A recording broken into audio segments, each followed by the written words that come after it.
Live from New Delhi, you're watching DD India News Hour, India's voice to the world. I'm Shubhendu Ghosh, coming up in the next hour. US President Donald Trump discusses options including military action to take control of Greenland. Denmark warns the move will destroy NATO alliance.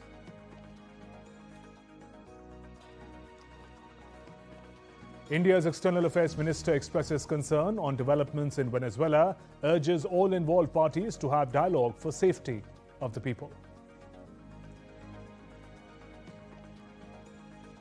France considers deploying soldiers to help maintain peace in Ukraine.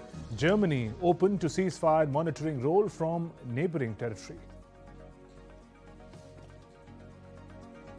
Syria and Israel revive security talks mediated by the United States and Paris, agree to set up US-supervised communication cell for military de-escalation. Cold snap grips Europe, creating travel chaos. Hundreds of flights cancelled, 6 people dead in weather-related accidents. Winter hazards expected to continue till weekend. And in sports, PV Sindhu returns to action in style as she beats Sang Xiao Yan in straight sets in the first round of Malaysia Open.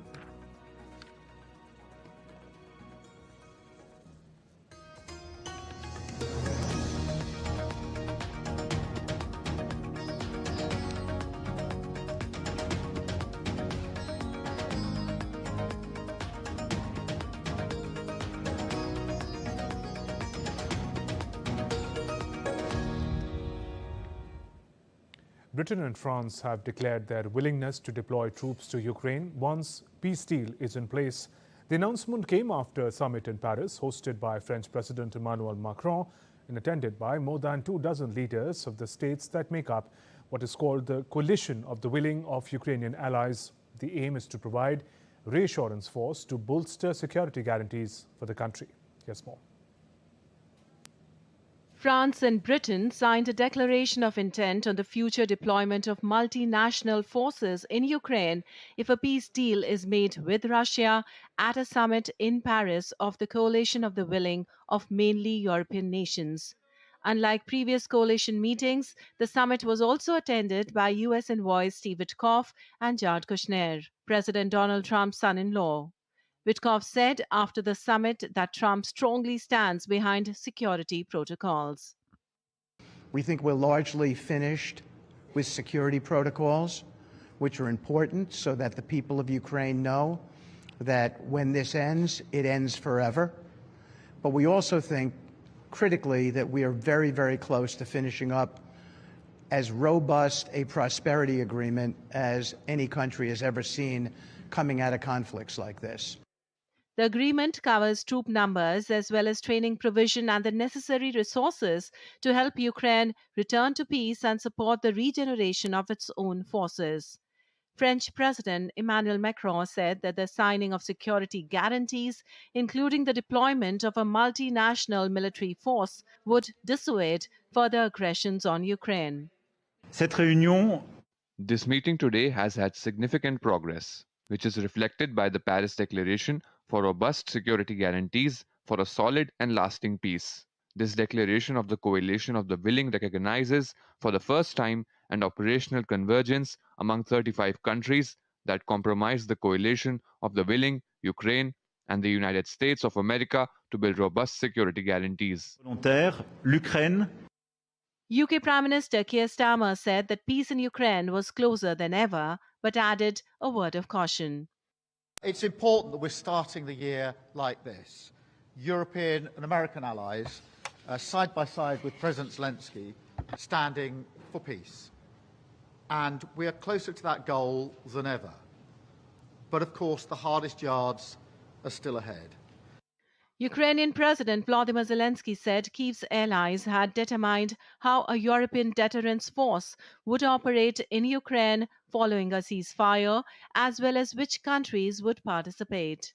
The details have been worked out in the system of other documents. It has been determined which countries are ready to take the lead in the elements, guaranteeing security on the ground, in the sky, at sea, in restoration. It has been determined which forces are needed. It has been determined how the forces will be managed, at what levels the command there will be. Буде командування. Meanwhile, Russia has repeatedly warned that any foreign troops in Ukraine would be a legitimate target. Russian President Putin has repeatedly warned that Ukrainian troops must withdraw from all of Ukraine's eastern Donbas region. Anamika Pandey's report, DD India. On the other hand, the White House said on Tuesday that President Trump is discussing options for acquiring Greenland, including potential use of US military.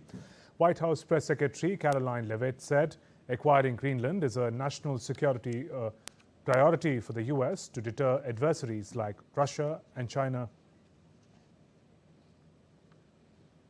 Washington's stark warning came despite Greenland and Denmark both calling for a speedy meeting with United States to clear up misunderstandings. Earlier, Greenland and Denmark said they had asked to meet US Secretary of State Marco Rubio quickly to discuss the issue. Denmark and Greenland have echoed the warning, cautioning that any US move against a NATO member would fundamentally undermine the alliance. Trump's remarks and threats over Greenland have also triggered sharp reactions across Europe, deepening tensions within NATO just days after Venezuela operation. UK Prime Minister Keir Starmer publicly rejected Trump's suggestion of taking over Greenland, stressing that the island's future lies only with Greenland and Denmark, both close NATO allies. Venezuela's interim president, Delcy Rodriguez, insists that no foreign power was governing her country, even as US President Donald Trump announced that Caracas will be swiftly turning over millions of barrels of oil to Washington. Take a look at this report for the latest. Turmoil and tension is gripping the oil-rich nation of Venezuela after dramatic US military operation that ousted President Nicolas Maduro. Venezuela's interim president, Delcy Rodriguez, is scrambling to assert control amid mounting domestic resistance, international criticism, and a standoff with the United States. Rodriguez has ordered the activation of an agro-food, industrial, and communal high command to protect the nation's productive apparatus to ensure the flow of essential goods and industrial production remains uninterrupted, and urged for unity. Venezuelans, let's keep working so that at the end of 2026 we can say that we have fulfilled our duty as a country in national unity, that we Venezuelans have fulfilled our duty in all the productive sectors. US President Donald Trump was startling candid about his intent regarding the South American country's reserves when he declared that Venezuela will turn over 30 million to 50 million barrels of oil to the United States. Venezuela has millions of barrels of oil loaded on tankers in storage tanks that it had been unable to ship due to a blockade on exports by the US since mid-December. The blockade was part of rising US pressure on the government of the then Venezuelan President Maduro that culminated in the US forces capturing him last weekend. Oil CEOs are expected to visit the White House as early on Thursday to discuss investments in Venezuela. Meanwhile, Canadian Prime Minister Mark Carney has said Canadian oil will remain competitive even if Venezuela boosts output. Thousands of Venezuelans poured into the streets of Caracas, not in celebration but demanding the release of Nicolas Maduro and his wife. Opposition leader Maria Corina Machado, sidelined by Washington in the post-Maduro transition, warned that Rodriguez was not to be trusted. In its first confirmation of losses, Venezuela published a list of 23 troops killed in the US strikes. 7 days of mourning was declared. Havana separately issued a list of 32 dead Cuban military personnel. Meanwhile, Venezuelans continue crossing into Colombia in search of safety and stability. Bogota has deployed tens of thousands of troops to secure its border, warning that its sovereignty must be defended after threats from Washington of potential military action similar to the one carried out in Caracas. The international community is sharply divided. US Secretary of State Marco Rubio spoke to the foreign ministers of the G7 countries about the importance of freeing Venezuela political prisoners and putting in place the conditions for democracy and planning for elections. Canada is on the same page, but Spanish Prime Minister Pedro Sanchez said United States has set a terrible and a dangerous precedent in Venezuela. The Venezuelan constitution says that after Maduro is formally declared absent, which could happen after 6 months, elections must then be held within 30 days. The next weeks could determine whether Venezuela stabilizes or spirals deeper into conflict and diplomatic crisis. Bureau Report, DT India. And India's External Affairs Minister Dr. S. Jaishankar on Tuesday said India is concerned about the recent developments in Venezuela. Addressing an event during an official visit to Luxembourg, Dr. Jaishankar urged all involved parties to prioritize the well-being and safety of the people in Venezuela.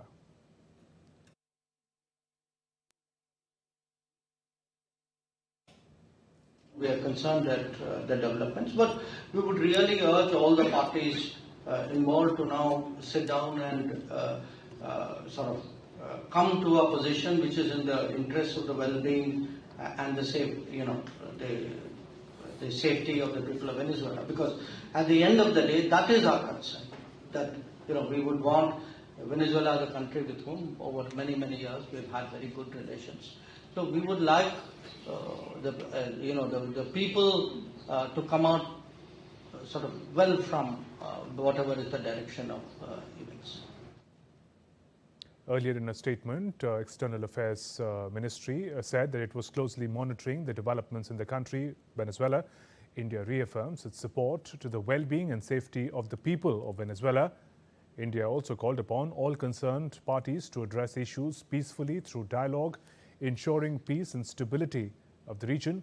The ministry added that Indian embassy in Caracas is in touch with members of the Indian community and will continue to provide all possible assistance.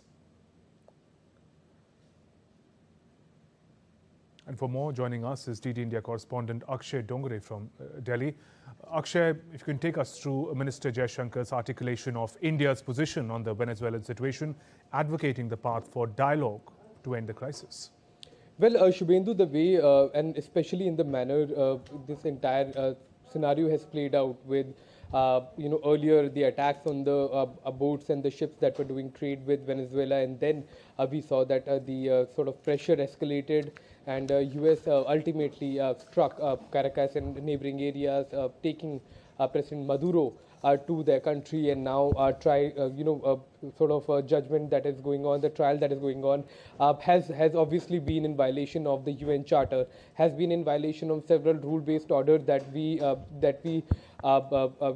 follow, that the world is supposed to follow, that US as one country that has been one of the most powerful military in the world, one of the most powerful economy in the world, has been advocating for decades now.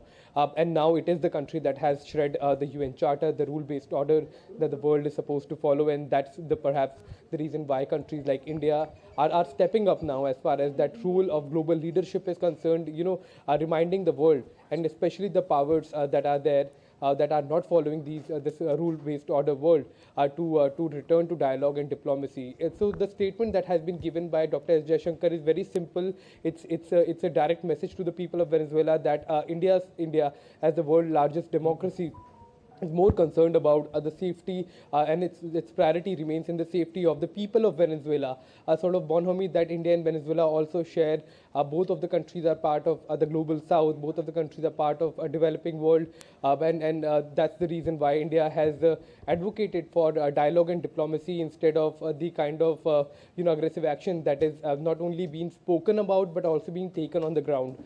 So Dr. S. Jaishankar has also in Luxembourg said that the Indian embassy in Caracas is obviously in touch with the Indian community members, the Indian diaspora that is living there, and is already to provide every aspect of security that can be given to those people, because the tensions still remain in the area, with repeated threats coming in from the United States that if Delcy Rodriguez, that is now the interim president of the country, does not fall in line, there will be even worse action against her than Nicolas Maduro. And clearly threats are being given, so obviously there will be concerns, and that is what Dr. S. Jaishankar has addressed during his speech in Luxembourg. Akshay, as you mentioned, India has repeatedly put the welfare of the people of Venezuela at the center, also the welfare of Indian nationals who may be living in Venezuela. What are you learning about the aftermath of the US action in Venezuela as we speak? Well, clearly there are multiple aspects of the aftermath. First is obviously the political aftermath, in which Delcy Rodriguez has been elected the interim president, and the political divide that has now being seen in the country, with the opposition in a way backing the action that has been taken by the US government of taking Nicolas Maduro back to the US soil, and the court cases that are going on, whereas the government that is present, the acting government in Venezuela right now, obviously calling for return of Nicolas Maduro. So that is the political landscape. There is obviously a split. The country is heading towards a more difficult time as far as political scenario is concerned. There is going to be friction, there is going to be protests, and possibly violence as well if the police tries to intervene. Then the economy obviously has been dwindling down, and with the recent actions there is more tension on the economy as well. People are living in a sort of uncertainty about their government, about who controls what, about what kind of future action may be seen in the region. It's quite tense right now. Countries such as China, Russia, India, that have been trading partners are obviously cautious in how to proceed ahead with the sort of business that they have done with the country. While there are tensions, but obviously countries like India are now once again reminding the world that dialogue and diplomacy and not aggression is going to be the way forward for our civilization to move ahead and live in a rule-based, peaceful world for our next generations. Akshay, thank you for joining us with those updates. We're heading for a short break. There's more coming up.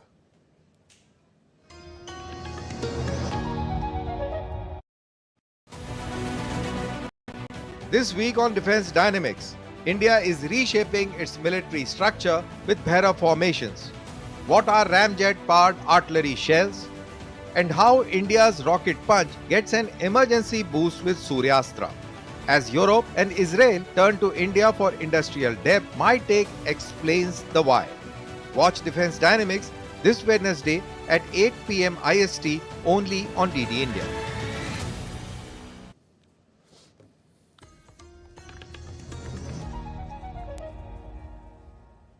Welcome back. You're watching DD India Newshour. I'm Shubhendu Ghosh.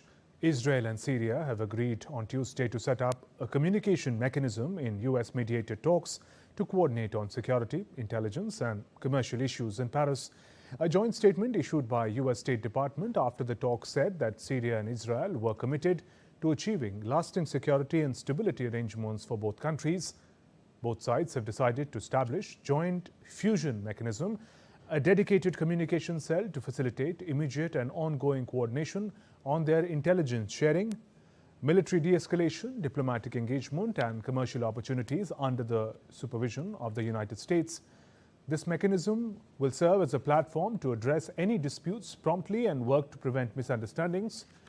The statement did not say that Israel would refrain from further strikes or restore an agreement that was previously in place.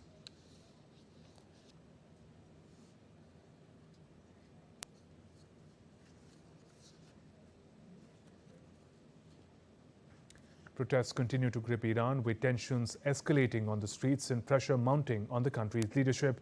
As clashes intensify and economic fallout deepens, the unrest is entering a critical phase with no clear path to calm in sight.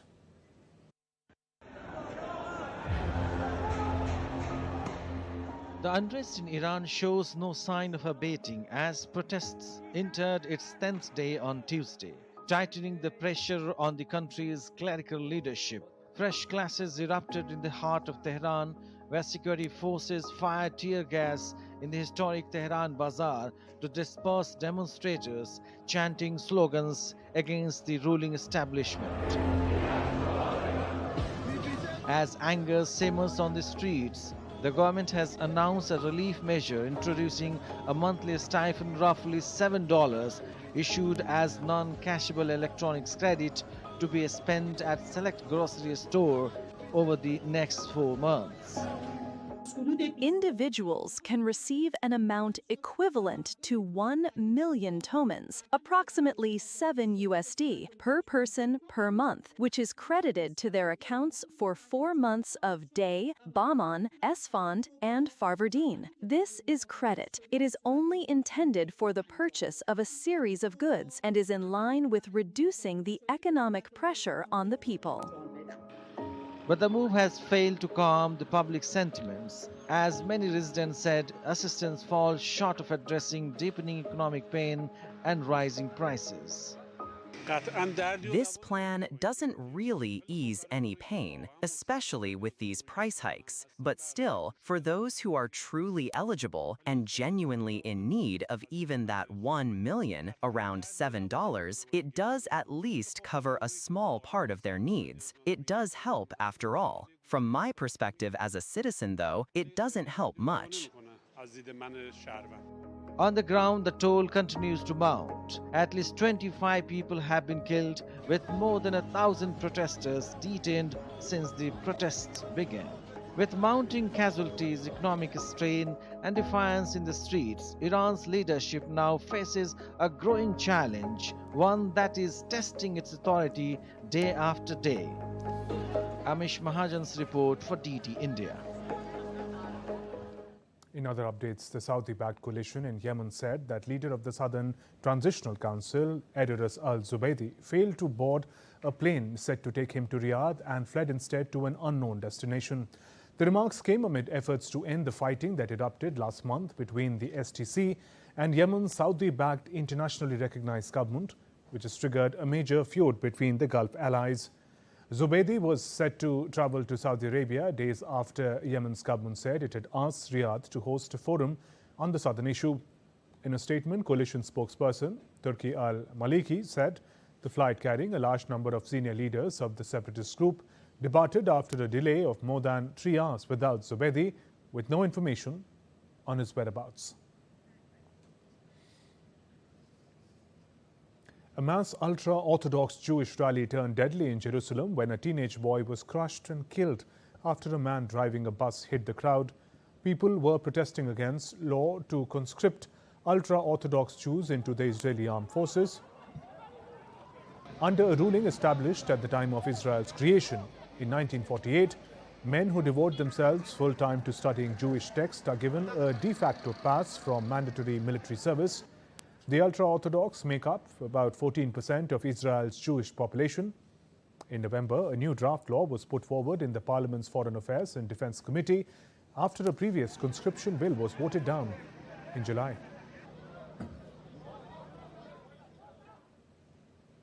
Japan has termed China's recently announced measures to ban exports of dual-use items that can be used for military purposes to the country as absolutely unacceptable and deeply regrettable.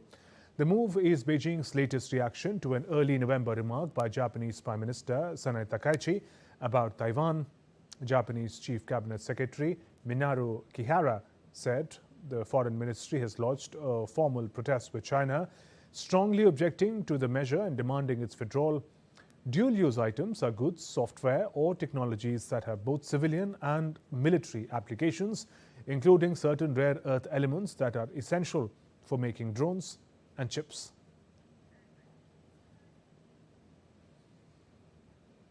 South Korean former President Yoon Suk-yeol's trial on charges of leading an insurrection through his short-lived imposition of martial law is set to conclude this week. The Seoul Central District Court is scheduled to hold 4 hearings this week, while 2 hearings were already held on Monday and Tuesday. Third hearing is scheduled for Wednesday. The final hearing in the insurrection trial of Yoon, former Defense Minister Kim Yong-hyun, former National Police Agency Chief Cho Ji-yo, and 5 others' case will be held on Friday. Kim, Cho and the 5 others are accused of playing a key role in an insurrection in connection with December 2024 martial law attempt, and their 2 trials were merged with Yoon's last week. Yoon is charged with conspiring with the former defense minister and others to stage a riot with the aim of subverting the constitution by illegally declaring martial law in absence of war or an equivalent national emergency. In other news, a 6.7 magnitude earthquake struck off the Philippine southern islands on Wednesday. Although there were no immediate reports of damage or injuries, the U.S. Geological Survey said the quake struck at a depth of about 10 kilometers, around 68 kilometers east of Baguilin, a village in the southern town of Hinatua in Sagao del Sur province. The Philippines is in the Pacific Ring of Fire, where volcanic activity and earthquakes are quite common.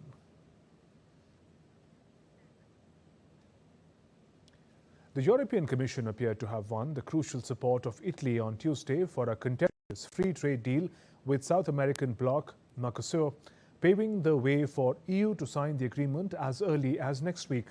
Italy and France last month dashed hopes for a December deal, saying they were not ready to support it until farmers' fears of an influx of cheap commodities from Mercosur, including beef and sugar, were resolved. However, Italian Prime Minister Giorgia Meloni welcomed a letter sent by the Commission on Tuesday proposing to accelerate 45 billion euros of support for farmers, describing it as a positive and significant step forward. The Executive Commission, backed by countries such as Germany and Spain, seeking to garner the broad majority of 15 EU members representing 65% of the EU population, required to authorize the EU signature, possibly as early as January 12th. The EU executive has invited all 27 EU agriculture ministers to a meeting in Brussels on Wednesday.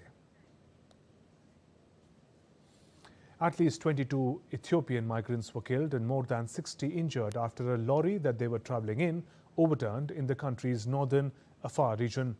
The accident occurred early on Tuesday in Semera in the Afar region. Ethiopia is one of the main departure points for the eastern route by which people migrating leave the Horn of Africa in search of work in wealthy Gulf countries. Thousands of African migrants take the route across the Red Sea, mostly from Djibouti to Yemen, in search of work as laborers or domestic workers. Ethiopia is Africa's second most populous country with some 130 million inhabitants, and more than 40% live below the poverty line, according to the World Bank.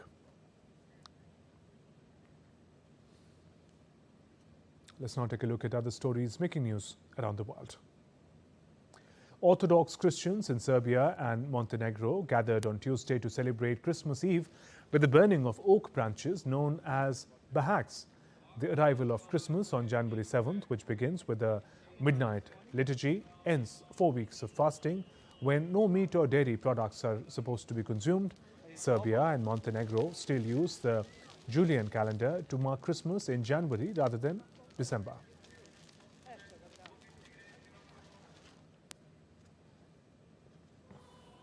In Moscow, Russian Orthodox Patriarch Kirill led a Christmas Orthodox Divine Liturgy on Wednesday night in the Christ the Savior Cathedral. The ceremony was broadcast on Russian state television broadcaster. Orthodox Christians celebrate the holiday on the night of January 7th, while other denominations celebrate on December 24th or 25th.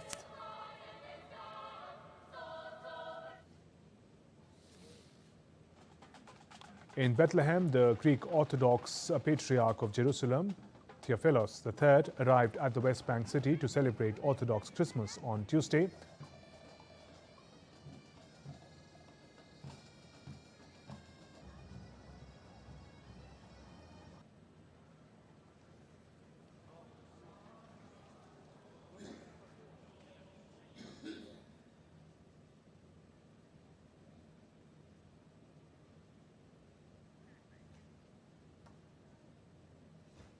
Still to come on DD India Newshour. Chased by mob over theft suspicion, Hindu man jumps into canal and dies in Bangladesh. Updates on the weather condition across the country as cold wave grips North India. Air India Express launches weekly Varanasi-Bangkok flights from February 1st.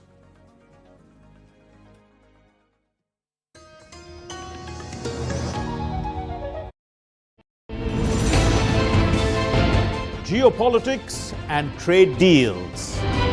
Economic challenges amid development. Hard work and the path to prosperity. It's the economy always. Between walkers, money is what money does and says. Supply creates its own demand. Between the bulls pulls and bears tears. When supply chains globalization and India rises to the podium. We'll get you centered with the Economic Brief at 8 p.m. every Thursday on DD India.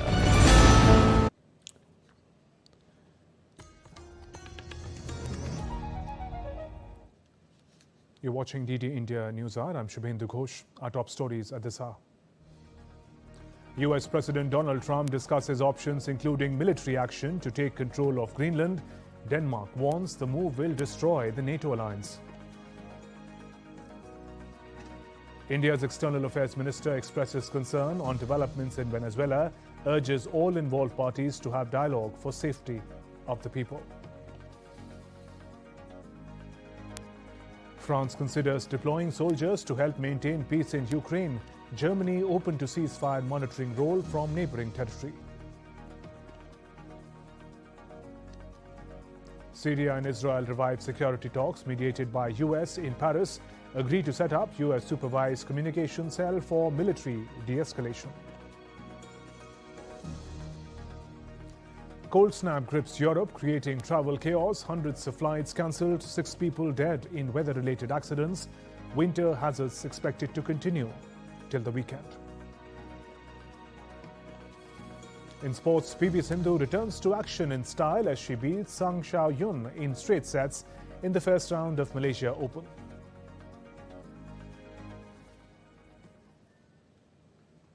In Bangladesh, a youth named Mithun Sarkar, aged 25, died after jumping into a canal while being chased by several locals over allegations of snatching money in Nagaon, triggering widespread tensions in the area. According to the police and local residents, the incident occurred on Tuesday afternoon when a group of youth chased Mithun, suspecting him of theft. While trying to escape, he ran towards a nearby canal and jumped into the water. Later, his body was recovered from the canal. Police said further investigation is underway to determine the circumstances surrounding the incident. Meanwhile, atrocities against minorities are continuing unabated in Bangladesh. 6 Hindus have been killed in restive nation in the past 18 days. Monday's killing, in which a businessman was shot dead, marks the latest in a series of violent incidents against minorities in Bangladesh, especially Hindus. On 31st December, a Hindu woman in Jandai district was raped. When she screamed, they tied her to a tree, cut off her hair and recorded the act and circulated videos on social media. The horrific incident came to light on Monday. Days before that, Khokon Chandra Das, aged 50, was brutally attacked and set on fire in his village. About 150 kilometers from the national capital Dhaka, Bajendra Biswas, another Hindu man, was shot dead in Mamsing on December 29th. He was killed while on duty at a garment factory by a colleague in Paluka. On December 24th, a 29-year-old Hindu man, Amrit Mondal, was lynched over alleged extortion in Rajbari. On December 18, Deepu Chandra Das, 29 years old, was lynched by a mob and his body was set on fire, allegedly for blasphemy charges.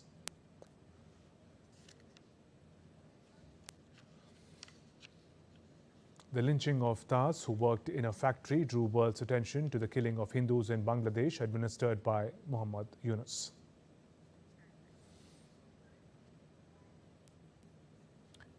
Bangladesh will import 180,000 tons of diesel from India's state-owned Numaligarh Refinery Limited between January and December.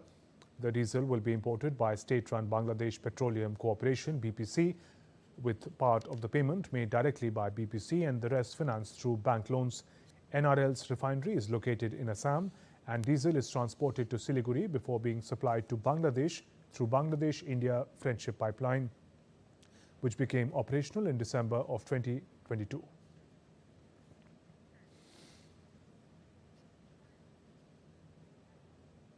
The latest from Bangladesh. Joining me is DD India correspondent Nawal Singh Parmar, joins us live from Dhaka on phone line. Nawal, how are members of the minority communities grappling with disturbing instances of violence in Bangladesh? And what can you tell us about the action by the Yunus administration? Well, as far as minority community is concerned here in Bangladesh, they are living in threat and fear, continuous set of threats of looting, lynching, or murder. Any kind of violence can occur with them. So, and the latest series of incident happened in last fortnight shows the figures that how the minority community people, particularly the braid earner, the youth between 30 and 40 years of age, have been killed in last fortnight, 6 to 7 people.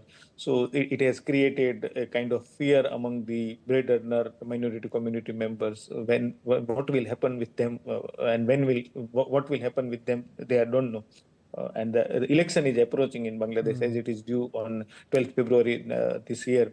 The election-related violence to intimidate the minority community people and the other vulnerable section of society is going on. A little more on that, Nawal. In this state of unrest, how is Bangladesh gearing up for the elections that, as you mentioned, takes place next month?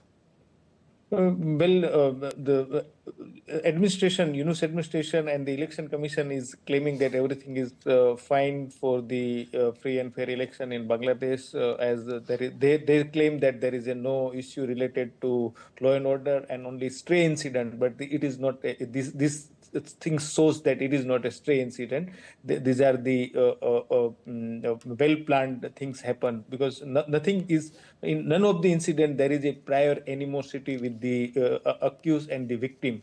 It was every case it is planned thing. So it is these are the not stray incidents. These are the planned incidents, and in the chain of. Okay, that was Nawal Singh Parmar. We seem to have lost the line with him. Thank you, Nawal, for those updates coming in from Dhaka, Bangladesh. Moving on, External Affairs Minister S. Jaishankar, who is on a 6-day visit to France and Luxembourg, interacted with members of Indian community in Luxembourg. He underlined the significant deepening of partnership with Luxembourg across political, business and technology domains. He also appreciated the contributions of the diaspora in deepening ties between the two nations. Minister Jaishankar also had an interaction with Deputy Prime Minister and Minister for Foreign Affairs Xavier Bettel, covering the bilateral cooperation and global situation. The leaders specifically discussed finance, investment, digital, AI, space and talent mobility, as well as continued deepening of India-EU ties. External Affairs Minister also appreciated his personal interest in explaining Luxembourg's heritage and tradition.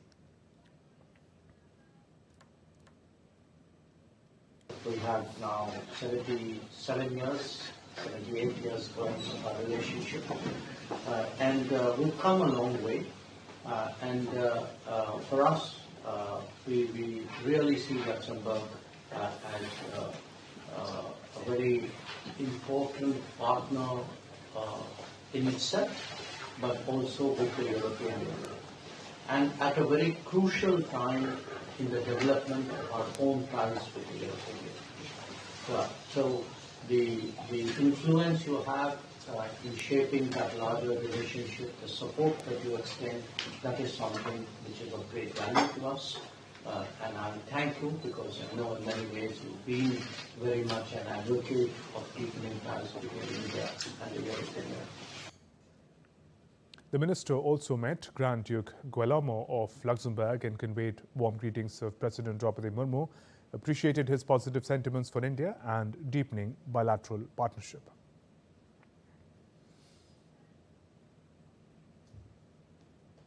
And during a press conference in Luxembourg, Dr. Jaishankar termed India's relationship with Pakistan an exception due to Islamabad's long-standing and open support for terrorism. For us, the relationship with Pakistan is exceptional, because if you look at the world, I mean, forget for a moment this is, our region. Show me in the world in this day and age any country which actually has pursued the kind of policies which Pakistan has against its neighbor. That for decades, you've had these training camps, not secret training camps at all, training camps in the big cities of Pakistan, very open, where the state, the military supports terrorism, and they've tried to normalize it as though it's their right to do it. Nobody buys it anymore. Everybody knows that these are people who have supported the state. Now, that is also, it's a very unpalatable reality, but it's one which, we cannot sort of be oblivious to. We have to build our policies saying, okay, that's how that particular neighbor is going to be. So, those who are far more, willing to work with us and be helpful, positive, we'll have to deal with them in that way. Those who do the kind of things which Pakistan does, we'll have to deal with it in a different way. In other news, Union Minister of Commerce and Industry Piyush Goyal is to visit Brussels for a significant two-day official trip from 8th to 9th of January. The visit underscores the intensifying diplomatic and technical engagements between New Delhi and Brussels, signalling a decisive push towards concluding India-EU free trade agreement. The talks come at a historic juncture for India-EU economic relations. Negotiations were ambitiously relaunched in June of 2022 after a hiatus of over 9 years. It reflects a renewed mutual commitment to deepen economic integration. Since the resumption, the two sides have held 14 rounds of intense negotiations and several high-level dialogues at ministerial level, with the latest interaction in December last year. The European Union is currently India's largest trading partner and a key investor, with bilateral trade in goods significantly bolstered in the 24-25 fiscal year. This agreement is envisioned not just as a trade deal, but as a comprehensive partnership that addresses modern economic realities. During the visit, Minister Goyal will hold high-level dialogues with the European Union's Commissioner for Trade and Economic Security, Maros Sefcovic. The primary objective of these interactions is to provide strategic guidance to the negotiating teams, resolve pending issues, expedite and conclude a balanced and ambitious agreement. Prime Minister Narendra Modi hailed the commissioning of Indian Coast Guard ship ICGS Samudra Pratap. On social media platform X, he writes, and I quote, "The commissioning of Indian Coast Guard ship ICGS Samudra Pratap is noteworthy for numerous reasons, including the fact that it adds strength to our vision of self-reliance, boosts our security apparatus, and reflects a commitment to sustainability, among others," unquote.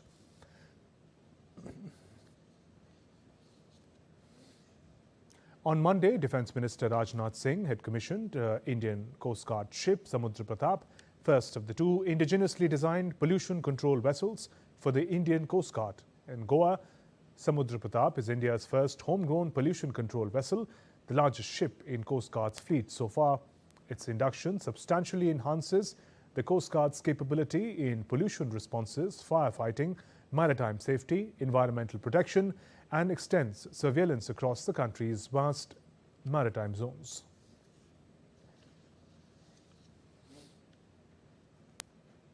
After completing his visit to the United Arab Emirates, India's Army Chief General Upendra Dwivedi proceeded on an official visit to Sri Lanka on Tuesday.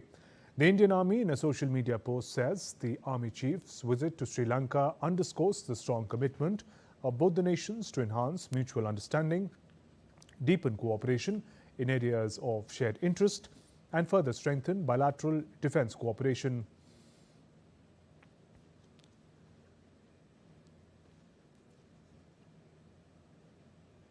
The Army Chief will engage with senior military and civil leadership, including the Commander of the Sri Lankan Army, Deputy Minister of Defence and the Defence Secretary. He will hold detailed discussions on matters of mutual interest, including training, cooperation, capacity building and regional security.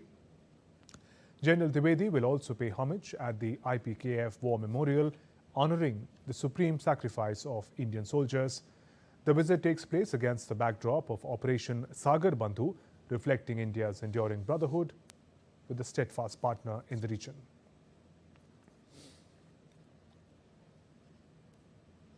Strengthening connectivity between Thailand and North Indian state of Uttar Pradesh, Air India Express, India's first international value carrier, has announced weekly flights between Varanasi and Bangkok starting 1st of February.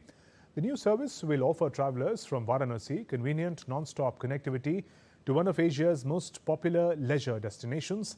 Similarly, it will provide convenient options for tourists from Thailand to visit Varanasi, Sarnath and other major attractions on the Buddhist circuit. This launch will further build on Air India Express's presence in Thailand. The airline currently connects Bangkok with Bengaluru, Lucknow, Pune and Surat and operates direct flights between Hyderabad and Phuket. The Indian Space Research Organisation, ISRO, will launch its PSLV C-62 mission on January 12th. Sharing details in a social media post on Tuesday, ISRO stated that the launch of PSLV C-62 mission is scheduled on 12 January from first launch pad at Satish Dhawan Space Centre, Sriharikota. Earlier on December 24th, ISRO successfully launched the Bluebird Block 2 communication satellite for the United States AST Space Mobile. The satellite was successfully placed in the orbit and the mission was declared a success. The mission deployed the next-generation communication satellite designed to provide high-speed cellular broadband directly to smartphones worldwide.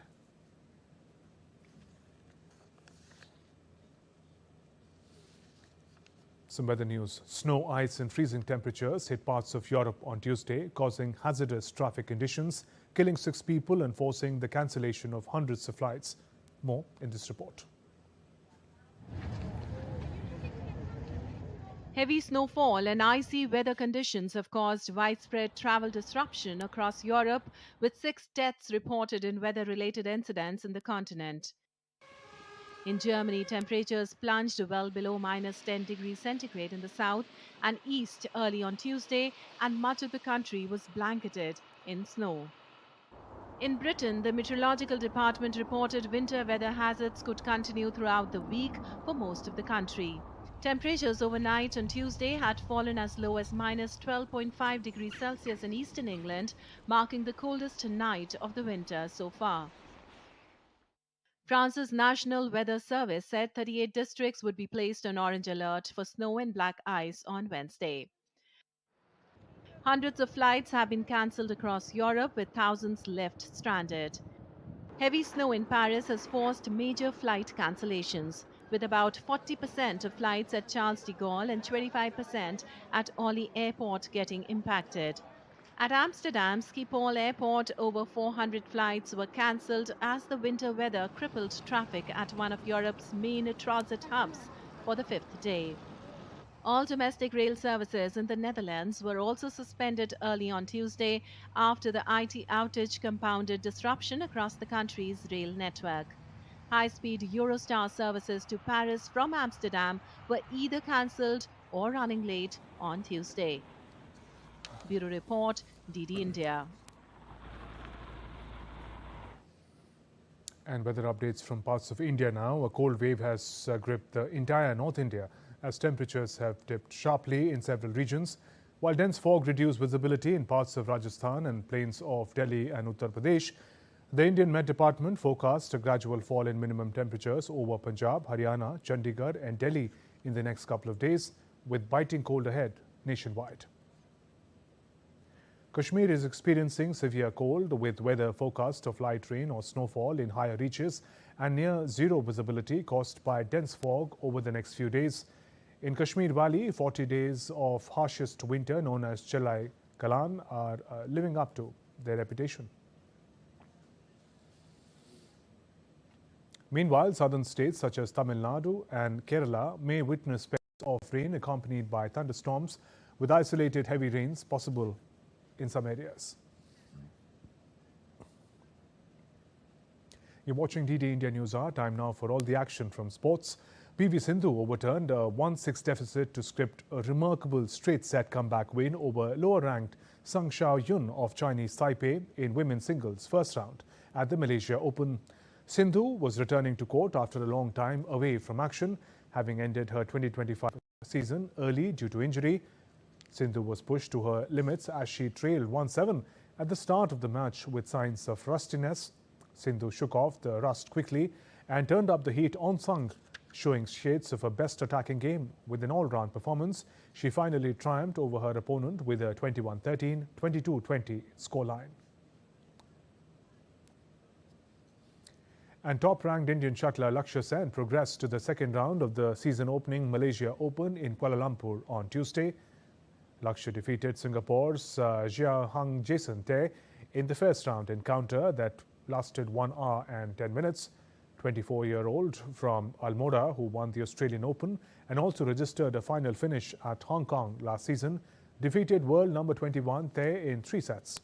A 2021 World Championship bronze medalist, Lakshya, currently ranked world number 13, will next face Hong Kong's Lee on Thursday. Home favourite Princess Alexandra Thomas of Dadra Nagar Haveli and Daman and Diu clinched the first gold of the Khelo India Beach Games 2026 in Penchak, Silat. Princess Alexandra Thomas gave her team a perfect start as she defeated Bhumika Jitendra Jain of Madhya Pradesh in the women's final. Raja Das of West Bengal emerged victorious in men's Tungal category. Last edition, gold medalist Prasanna Bendre was the favourite in the men's final, but Das showcased better technical ability to prevail over the home favourite. In the beach games, athletes are competing across 6 medal spots, in which 32 gold medals are up for grabs.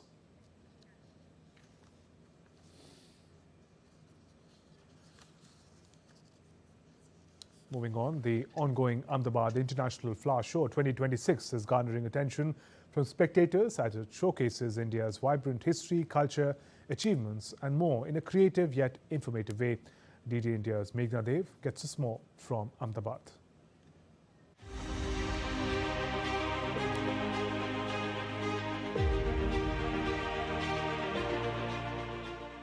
Ahmedabad is witnessing a spectacular celebration of flowers, culture and national pride with the inauguration of the Ahmedabad International Flower Show 2026 at the Sabarmati riverfront. Themed Bharat Ek Katha, the exhibits present India's history, culture, achievements and emotions on a single platform through a confluence of flowers, art and imagination. A major highlight is the world's largest floral artwork honoring Iron Man Sardar Vallabhbhai Patel, created in recognition of his contribution to national unity. इस बार का flower show और special है क्योंकि इसमें theme रखी है पूरे हमारे इंडिया के हर कल्चर के, डांस के, स्टेट के और बहुत सारी वैरायटी मिली हम लोगों को। इस बार प्रेजेंटेशन भी बहुत अच्छा है। नए-नए थीम्स है, अपना जैसे हॉकी को प्रमोट किया गया है by this way of and फिर अपना ग्रीन एनर्जी को प्रमोट करने के लिए विंड व्हील लगाया हुआ है जो कि काफ़ी फ्लावर के रूप में डेकोरेटेड है जो बहुत ही सुंदर लगा। बहुत अच्छा थीम अलग-अलग बनी हुई है, कोई पंजाबी उसका बना हुआ है, कोई गुजराती है और उसका मिसाइल का भी बना हुआ है, ऑपरेशन सिंदूर का भी बना हुआ है। Another significant attraction is a sculpture themed on women empowerment and a special floral creation based on Diwali declared by UNESCO as a World Intangible Cultural Heritage. Multiple zones depicting India's mythological heritage, vibrant festivals, classical and folk dances, and modern achievements in areas such as high-speed rail, renewable energy, space technology, sports and education. बच्चों के लिए बहुत अच्छा है, उनको पहचान होगी कि अलग-अलग तरह के फ्लावर्स होते हैं और इस तरीके का भी हो सकता है यहाँ पे और ये इंटरनेशनल लेवल पर है तो वो बहुत बड़ी बात है इंडिया के लिए भी। I like the creativity. I mean, as you see, there's a whole train here to the different gods. They have done a very good job with the different sculptures and the designs. हाँ, जो India का culture है वो बहुत अच्छे से जानने को मिलता है, वो इंडिया की हमारी सिद्धियाँ है, बच्चों के लिए बहुत अच्छा बनाया है और स्पिरिचुअल भी बहुत अच्छा बनाया है। Excellent, excellent. To enhance visitor engagement, QR-based audio guides have been introduced, providing information about floral displays and themes. The Ahmedabad International Flower Show is not just a showcase of floral artistry, but also showcases India's mythological heritage, progress of modern India, also promotes environmental awareness, biodiversity, and eco-friendly practices. With camera person Lakshmi Rajput, this is Meghna Dev for DD India from Ahmedabad. And that's all for this edition of DD India Newshour. Let us know your thoughts on the news of the day. For those on the go, you can get all the latest news and updates from India and across the world on DD India mobile app. The app is available on both Android and iOS. You can scan the QR code on your screens and download now. We'll be back with more news as it breaks here on DD India. I'm Shubhendu Ghosh from all of us here in Delhi. Thanks for watching DD India Newshour. Namaskar.